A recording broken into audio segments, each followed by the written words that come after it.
Hi hello ನಮಸ್ಕಾರ ಎಲ್ಲರಿಗೂ. ಇವತ್ತಿನ ಸ್ಪೆಷಲ್ಲು ಪನ್ನೀರ್ ಗ್ರೇವಿ ತುಂಬ ಸರಳವಾದ ವಿಧಾನದಲ್ಲಿ ತೋರಿಸ್ಕೊಡ್ತಾ ಇದ್ದೀನಿ. ಕೇವಲ 10ರಿಂದ 15 ನಿಮಿಷದಲ್ಲಿ ಯಾವುದೇ ರೀತಿಯಾಗಿ ಎಣ್ಣೆಯನ್ನು ಬಳಸದೆ ನಾವು ಈ ಪನ್ನೀರ್ ಗ್ರೇವಿಯನ್ನು ಮಾಡ್ಕೋಬಹುದು. ತುಂಬಾ ರುಚಿಯಾಗಿ ಬರುತ್ತೆ. ನೀವು ಸಹ ಮನೆಯಲ್ಲಿ ಟ್ರೈ ಮಾಡಿ, ಟೇಸ್ಟ್ ಹೇಳೋದನ್ನು ಮರಿಬೇಡಿ. ಬನ್ನಿ ಶುರು ಮಾಡೋಣ. 1 ಬೌಲಷ್ಟು ಗೋಡಂಬಿಯನ್ನು ತೊಗೊಂಡಿದ್ದೀನಿ. ಹಾಗೆ 1 ನಾಟಿ ಟೊಮೆಟೊ, 8ರಿಂದ 10 ಬ್ಯಾಡಗೆ ಮೆಣಸಿನ್ಕಾಯಿ, ಹಾಗೆ 2 ಇಂಚು ಶುಂಠಿಯನ್ನು ತೊಗೊಂಡಿದ್ದೀನಿ, 2 ಬೆಳ್ಳುಳ್ಳಿ ಎಸಳುಗಳು, ಹಾಗೆ 2ರಿಂದ 3 ಈರುಳ್ಳಿಯನ್ನು ಈ ರೀತಿ ಕಟ್ ಮಾಡಿರೋವಂಥದ್ದು. ಒಂದು ಪಾತ್ರೆಯಲ್ಲಿ ನೀರು ಹಾಕಿಬಿಟ್ಟು ಇದನ್ನೆಲ್ಲವನ್ನು ಚೆನ್ನಾಗಿ ಬೇಯಿಸ್ಕೊಳ್ಳಿ. ನೀವು ಹಂಚಲ್ಲಿ ಕೂಡ ಹುರ್ಕೋಬಹುದು. ಎಣ್ಣೆ ಅಥವಾ ತುಪ್ಪ ಹಾಕಿಬಿಟ್ಟು ಚೆನ್ನಾಗಿ ಫ್ರೈ ಮಾಡ್ಕೋಬೋದು. ಟೇಸ್ಟ್ ಬೇರೆ ಬರುತ್ತೆ. ಈ ರೀತಿ ಬಾಯ್ಲ್ ಮಾಡಿದ ಟೇಸ್ಟ್ ಕೂಡ ಬೇರೆ ಬರುತ್ತೆ, ಚೆನ್ನಾಗಿರುತ್ತೆ ಟೇಸ್ಟು. ಸ್ವಲ್ಪ ಉಪ್ಪನ್ನು ಹಾಕಿಬಿಟ್ಟು ಈ ರೀತಿ ಚೆನ್ನಾಗಿ ಮಿದುವಾಗೋವರೆಗೂ ಬೇಯಿಸ್ಕೊಳ್ಳಿ. ನೋಡಿ, ಈ ರೀತಿ ಬರಬೇಕು. ಇದನ್ನು ಈಗ ನಾವು ಒಂದು ಮಿಕ್ಸಿ ಜಾರ್ಗೆ ಹಾಕ್ಕೊಂಡ್ಬಿಟ್ಟು ನೈಸಾಗೆ ಪೇಸ್ಟ್ ಮಾಡ್ಕೊಳ್ಳೋಣ. ನೋಡಿ, ಈ ರೀತಿ ನೈಸ್ ಪೇಸ್ಟ್ ಮಾಡಿ ಇಟ್ಕೋಬೇಕಾಗುತ್ತೆ. ಯಾವುದೇ ರೀತಿಯಾಗಿ ತರಿಯಾಗಿರಬಾರ್ದು, ಈ ರೀತಿ ನೈಸ್ ಆಗಿರಬೇಕು. ಈಗ ಒಂದು ಪಾತ್ರೆಯಲ್ಲಿ ನಾನು 1 ಸ್ಪೂನಷ್ಟು ತುಪ್ಪವನ್ನು ಹಾಕೋತಾ ಇದ್ದೀನಿ.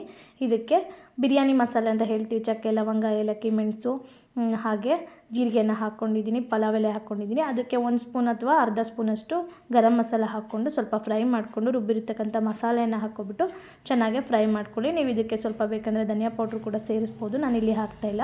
ಹಾಗೆ ಪುಡಿ ಉಪ್ಪನ್ನ ಹಾಕಿಬಿಟ್ಟು 1/4 ಸ್ಪೂನಷ್ಟು ಇಲ್ಲಿ ಚೆನ್ನಾಗಿ ನಾವು ಮಿಕ್ಸ್ ಮಾಡ್ಕೋಬೇಕು.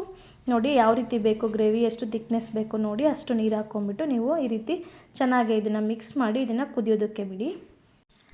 ನಾನಿಲ್ಲಿ 200 ಗ್ರಾಮ್ಸ್ ನಂದಿನಿ ಪನ್ನೀರನ್ನು ಉಪಯೋಗಿಸ್ತಾ ಇದ್ದೀನಿ. ಈ ರೀತಿ ಚಿಕ್ಕದಾಗಿ ಕಟ್ ಮಾಡಿ ಇಟ್ಕೊಳ್ಳಿ.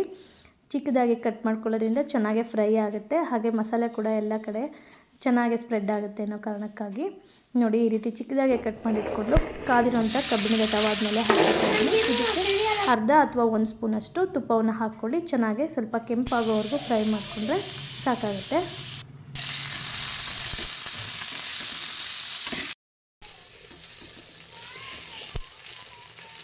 ಪನ್ನೀರ್ ಇಷ್ಟು ಫ್ರೈ ಆದ ನಂತರ ಈ ಕಡೆ ಕುದೀತಿರೋಂಥ ಗ್ರೇವಿಗೆ ನಾವು ಈ ಪನ್ನೀರನ್ನು ಸೇರಿಸ್ಕೊಳ್ಳೋಣ.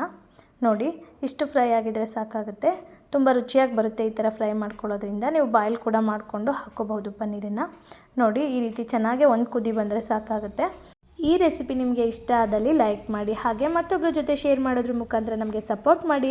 ಇದುವರೆಗೂ ನೀವು ನಮ್ಮ ಚಾನಲ್ಗೆ ಸಬ್ಸ್ಕ್ರೈಬ್ ಆಗಿಲ್ಲ ಅಂದರೆ ಸಬ್ಸ್ಕ್ರೈಬ್ ಮಾಡೋದ್ರ ಮುಖಾಂತರ ಸಪೋರ್ಟ್ ಮಾಡಿ. ಹಾಗೆ ನೋಡಿ, ಒಂದು ಕುದ ನಂತರ ನಾನು ಇಲ್ಲಿ ಕೆಳಗಿಳಿಸಿದ್ದೀನಿ. ಎಷ್ಟು ಚೆನ್ನಾಗಿ ಬಂದಿದೆ ನೋಡಿ, ಕ್ರೀಮಿ ಟೆಕ್ಸ್ಚರ್ ಬಂದಿದೆ. ಈಗ ಕೊನೆಯದಾಗಿ ನಾನಿಲ್ಲಿ ಆರಿಗೆನೋ ಹಾಕ್ತಾಯಿದ್ದೀನಿ. ಇದೇ ಒಂದು ಒಳ್ಳೆ ಟೇಸ್ಟ್ ಕೊಡುತ್ತೆ ಪನ್ನೀರ್ ಗ್ರೇವಿಗೆ. ಆರಿಗೆನೋ ಬದಲಾಗಿ ನೀವು ಇಲ್ಲಿ ಕಸೂರಿ ಮೆಥಿಯನ್ನು ಸಹ ಹಾಕ್ಕೋಬಹುದು, ಅಥವಾ ಚಿಕ್ಕದಾಗಿ ಕಟ್ ಮಾಡಿರೋಂಥ ಕೊತ್ತಂಬರಿ ಸೊಪ್ಪನ್ನು ಸಹ ಹಾಕ್ಕೋಬಹುದು. ಪನ್ನೀರ್ ಗ್ರೇವಿಲಿ ಆರಿಗೆನೋ ನಾನು ಫಸ್ಟ್ ಟೈಮ್ ಹಾಕ್ತಾ ಇರೋದು. ತುಂಬಾ ರುಚಿಯಾಗಿ ಬಂದಿತ್ತು. ಸ್ವಲ್ಪ ಡಿಫ್ರೆಂಟ್ ಟೇಸ್ಟ್ ಅಂತಲೇ ಹೇಳ್ಬೋದು. ನಿಮಗೂ ಸಹ ಇಷ್ಟ ಆಗ್ಬೋದು. ಒಂದು ಸಲ ಟ್ರೈ ಮಾಡಿ. ಇಲ್ಲ ಕಸೂರಿ ಮೆಥಿ ಅಥವಾ ಕೊತ್ತಂಬರಿ ಸೊಪ್ಪು ಹಾಕ್ಕೊಂಡು ತಿನ್ಬೋದು.